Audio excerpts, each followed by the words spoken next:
स्वागतम प्यारे बच्चों। आज हम पढ़ेंगे निराला जी की उत्साह नामक कविता एवं अट नहीं रही है नामक कविता का सरल भावार्थ एवं उत्तर। निराला जी का जन्म सन 1889 में बंगाल के महिसादल जिले में हुआ था। उनके पिताजी का नाम राम सहाय त्रिपाठी था और उन्हें बंगला भाषा और अंग्रेजी भाषा एवं हिंदी भाषा का अच्छा ज्ञान था और भारतीय दर्शन में भी उनकी विशेष रुचि थी। मुक्त छंद के वे प्रवर्तक कवि माने जाते हैं। उनका पारिवारिक जीवन अत्यंत ही कष्टमय रहा और आर्थिक विषमताओं का सामना भी उन्हें करना पड़ा, साहित्यिक विषमताओं का सामना भी उन्हें करना पड़ा। पुत्री की मृत्यु पर उनकी वेदना बहुत ही ज़्यादा असहनीय रही, इसीलिए पुत्री की याद में उन्होंने सरोज स्मृति नामक कविता की रचना भी की थी, जो कि बहुत ही महत्वपूर्ण है हिंदी साहित्य में। महाकवि निराला का उदय छायावादी कवि के रूप में हुआ। उन्होंने कोमल एवं मधुर भावों पर आधारित कविताओं का सृजन किया एवं उन्होंने सरस्वती एवं मर्यादा नामक पत्रिकाओं का संपादन भी किया। परिमल, गीतिका, अनामिका, राम की शक्ति पूजा, सरोज स्मृति इनकी महत्वपूर्ण रचनाएं हैं। अब जानेंगे पाठ प्रवेश। उत्साह एक आह्वान गीत है जिसमें वे बादलों को पीड़ित और प्यासे लोगों की आकांक्षा पूरा करने वाले साधन के रूप में देखते हैं। कवि शोषित एवं पीड़ित लोगों को प्रेरित करने के लिए बादल को माध्यम बनाते हैं एवं बादल के माध्यम से लोगों के मन में जो कि हताश और निराश हैं, उनके मन में विध्वंस, विप्लव और क्रांति के अंकुर को प्रस्फुटित कर देना चाहते हैं। इस गीत में कवि ने अपनी ललित कल्पनाओं, क्रांति चेतना दोनों का समन्वय कर सामाजिक क्रांति करने का आह्वान ने किया है। अब देखेंगे भावार्थ। बादल गरजो घेर घेर घोर गगन धारा धरो। कवि बादलों को संबोधित करते हुए कहते हैं कि हे बादलों, तुम गूंज के साथ बरसो, गूंज के साथ तुम गर्जना करते हुए, अत्यंत ही आवाज करते हुए तुम इस समस्त आकाश को घेर लो। हे धाराधर ओ। धाराधर कहने का अर्थ है जो धारा, अर्थात जो बारिश करते हैं। तो बारिश कौन करते हैं? वे बादल होते हैं। तो वो धाराधर बादलों का एक पर्यायवाची भी हम कह सकते हैं। तो वे बादलों से कह रहे हैं तुम गर्जना के साथ गरजो और इस समस्त आकाश को घेर लो। ललित ललित काले घुंघराले बाल कल्पना कैसे पाले। इन पंक्तियों में कवि बादल के स्वरूप के बारे में बताते हैं कि बादल कैसे हैं। हे बादलों, वे कहना चाहते हैं कि तुम बहुत ही ललित, कहने का अर्थ है सुंदर, तुम बहुत ही सुंदर हो और काले घुंघराले अर्थात छोटे बच्चों के काले घुंघराले बालों के समान तुम बहुत ही कोमल और बहुत ही सुंदर हो। क्योंकि बच्चों आपने देखा होगा जब बादल आते हैं, बादल टकराते हैं, कहीं कहीं वह भंवर का रूप ले लेते हैं, अर्थात गोल आकृति का रूप ले लेते हैं। इसीलिए उन्होंने उनके स्वरूप की उपमा छोटे बच्चों के काले घुंघराले बालों से की है। आगे वो बोलते हैं बाल कल्पना कैसे पाले, अर्थात तुम बाल कल्पना के समान ही अनगढ़ और अस्थायी हो। कहने का अर्थ है जैसे कि छोटे बच्चों की जो कल्पनाएं होती हैं, उनकी जो मनोवृत्तियां होती हैं वह अस्थायी होती हैं। छोटे बच्चे कभी कुछ कल्पना कर रहे होते हैं दिमाग में, तो कभी कुछ कल्पना कर रहे होते हैं। तो वैसे ही वे कह रहे हैं कि हे बादलों, तुम्हारा स्वरूप बिल्कुल अस्थायी है, छोटे बच्चों की कल्पना के समान। विद्युत छवि उर में कवि नव जीवन वाले, वज्र छिपा नूतन कविता, फिर भर दो बादल गरजो। इस पंक्ति में कवि बादल के कठोर स्वरूप का वर्णन करते हैं। वे कहते हैं कि तुमने अपने हृदय के अंदर बहुत ही विद्युत या बिजली छिपा रखी है, क्योंकि जब बादल टकराते हैं तो तेज बिजली उत्पन्न होती है, यह आप सबने और हमने भी देखा है। तो इसीलिए कवि कह रहे हैं कि तुमने, हे बादलों, तुमने अपने अंदर अत्यंत ही तीव्र बिजली छिपा रखी है और उन बिजली का स्वरूप कैसा है, जैसे नव जीवन देने वाले कवि की कविताएं हों। क्योंकि कवि की कविताएं बच्चों समाज में कहते हैं कि जो क्रांति तलवारें नहीं ला पाती, तो वह कवि की कविताएं, कवि की लेखनी ले आती है। तो इसीलिए वह कह रहे हैं कि तुम्हारे अंदर ऐसी क्रांति है जैसे कि एक कवि की कविताओं के अंदर होती है। इसलिए वह कह रहे हैं कि हे बादलों, तुम अपने अंदर विद्युत रूपी वज्र को छिपाकर नई कविता की रचना कर दो। हे बादल, तुम गरजो।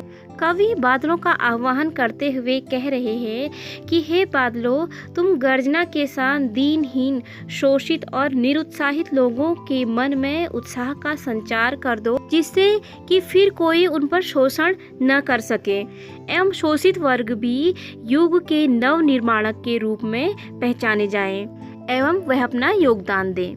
हे बादल, तुम इस प्रकार गर्जना के साथ बरसो।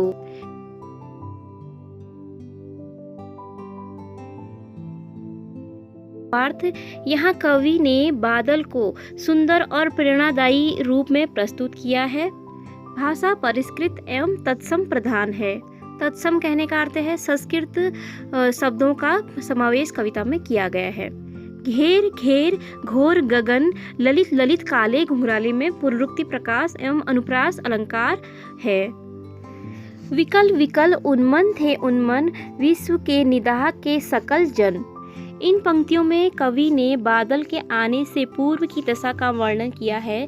कवि कहते हैं कि ग्रीष्म ऋतु में सभी लोग गर्मी से अत्यंत ही व्याकुल हो रहे थे। वे बड़े अनमने से मन के थे, अर्थात वे बहुत ही असमंजस की स्थिति में थे कि बादल आएंगे या नहीं आएंगे, बारिश होगी या नहीं होगी। तभी विश्व की गर्मी को, निदाह कहने का अर्थ है गर्मी को दूर करने के लिए, व्याकुल लोगों के मनों को शांत करने के लिए आए अज्ञात दिशा से अनंत के घन तप्त धरा जल से फिर शीतल कर दो बादल गरजो। तो कवि कह रहे हैं कि जब सभी लोग अत्यंत गर्मी से व्याकुल थे, अशांत मन के थे, तो हे बादलों, तुम किसी अज्ञात दिशा से आए। कवि आगे प्रार्थना करता हुआ कहता है कि हे बादल, गर्मी के कारण यह धरा को, इस गर्मी से तप्त धरा को तुम अपनी जल की वर्षा से पुनः शीतल कर दो। हे बादल, तुम गूंज के साथ गर्जना करते हुए बरसो। अब देखेंगे काव्य सौंदर्य। कवि ने गर्मी से व्याकुल संसार का वर्णन किया है। भाषा परिष्कृत परिमार्जित है और अलंकार मानवीकरण, पुनरुक्ति प्रकाश और अनुप्रास अलंकार का प्रयोग किया गया है। कविता पर छायावाद का स्पष्ट दिखाई देता है प्रभाव। उनकी द्वितीय कविता है अट नहीं रही है नामक कविता, जिसमें कवि ने फागुन में व्याप्त बसंत की मादकता का वर्णन किया है। कवि फागुन की सुंदरता को अनेक संदर्भों में देखते हैं।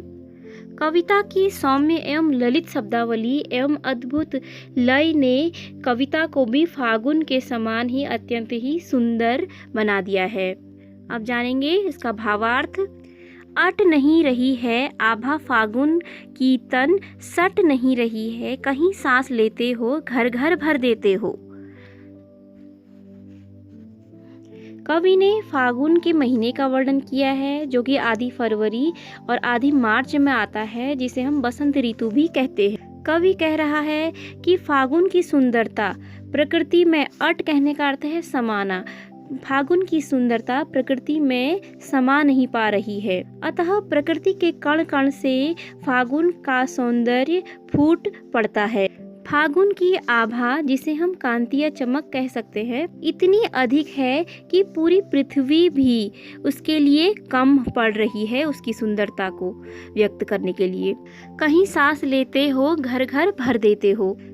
कवि फागुन को एक मानव के रूप में कल्पित करते हुए कहते हैं कि फागुन, तुम सांस लेते हो तो तुम्हारे सांसों की सुगंध हर घर में महसूस की जा सकती है। पृथ्वी के हर घर में वह सुगंध महसूस की जा सकती है। तात्पर्य है कि फागुन में सब जगह फूल खिलते हैं और जिन पर भंवरे मंडराते हैं, और भंवरों के माध्यम से फूलों का केसर इत्र की तरह हवा में तैरने लग जाता है। हवा जिस ओर बहती है, फूलों की सुगंध भी उस ओर बहने लग जाती है, अर्थात पूरा वातावरण सुगंधमयी हो जाता है। तो कवि कह रहे हैं कि हे फागुन, ऐसा लगता है कि यह तुम्हारी सांसों की ही सुगंध है, जो पृथ्वी के हर घर में महसूस की जा सकती है। उड़ते हो नभ में तुम, पर कर देते हो, आँख हटाता हूँ तो हट नहीं रही है। कवि कहते हैं कि हे फागुन, तुम धरती से लेकर आकाश तक, तुम्हारा ही सौंदर्य सब जगह छाया हुआ है, क्योंकि कहीं रंग बिरंगे फूल खिल रहे हैं तो कहीं रंग बिरंगे प्रवासी पक्षी हमें आकाश में निर्विघ्नता से उड़ते हुए दिखाई दे रहे हैं। और ऐसा लग रहा है कि वह जो पंख लिए उड़ रहे हैं वह पंख तुम्हारे ही पंख हैं। एवं पृथ्वी से लेकर आकाश तक इस अलौकिक और अनुपम और मनोहारी दृश्य से जब मैं अपनी दृष्टि हटाना चाहता हूँ तो मेरे नेत्र मेरी दृष्टि एकटकी लगाकर तुम्हारे मनमोहक सौंदर्य को देखते ही रहना चाह रही है और मेरी दृष्टि तुम्हारी सुंदरता से हट नहीं रही है, क्योंकि तुम्हारा जो सौंदर्य है पृथ्वी से लेके आकाश तक जहाँ देखो फैला हुआ है। पत्तों से लदी डाल, कहीं हरी कहीं लाल, कहीं पड़ी है उर में मंद गंध पुष्प माल। कवि कहते हैं कि हे फागुन, तुम्हारे आने से पूर्व पतझड़ का मौसम था, जबकि जो पेड़ थे सब सूखे पड़े हुए थे, लेकिन तुम्हारे आगमन पर सारे पेड़ नव कोपलों और पत्तों से भर गए हैं, और जो कि कहीं हरे हैं तो कहीं लाल हैं। क्योंकि बच्चों आपने देखा होगा जब कोई भी पत्ता छोटा होता है, मतलब उस कोपल के रूप में होता है, तो उसमें लाल रंग होता है। जब वह पूर्णतः एक पत्ता बन जाता है तब उसमें परिपक्व हरा रंग निखर के आता है। तो इससे कवि की अत्यंत ही सूक्ष्म दृष्टि का पता भी हमें चलता है प्रकृति के प्रति। तो इस प्रकार कवि कहना चाहते हैं, तुम्हारे आने से हे फागुन सारी वृक्षों की शाखाएं नवकोपलों और पत्तों से भर चुकी हैं, जो कि कहीं हरी दिखाई दे रही है तो कहीं लाल दिखाई दे रही हैं। एवं उन वृक्षों में सुगंधित फूल ऐसे लग रहे हैं जैसे कि तुम्हारे हृदय की माला हो। एवं उन पुष्पों की मंद सुगंध चारों वातावरण में चारों ओर फैली हुई है। पाट पाट शोभाश्री पट नहीं रही है। पाट पाट कहने का अर्थ है जगह जगह, शोभाश्री कहने का अर्थ है सौंदर्य। तो कवि कह रहे हैं कि हे फागुन, तुम्हारा जो मादक सौंदर्य है वह इतना अधिक है कि वह पृथ्वी में किसी भी जगह में समा नहीं पा रही है, अर्थात पृथ्वी भी तुम्हारे सौंदर्य को ग्रहण करने के लिए कम पड़ रही है। देखेंगे काव्य सौंदर्य। कवि ने फागुन की मादकता को प्रकट किया है। कविता में लयात्मकता और चित्रात्मकता देखी जा सकती है। अनुप्रास, रूपक और मानवीकरण अलंकार का प्रयोग किया गया है। भाषा परिष्कृत एवं परिमार्जित है। इस प्रकार यहाँ पर आपका भावार्थ पूर्ण हुआ। इस पे आपके क्वेश्चन आंसर भी दिए गए हैं। आप भावार्थ को भी ग्रहण करेंगे और उसके क्वेश्चन आंसरों को भी ग्रहण करेंगे। धन्यवाद।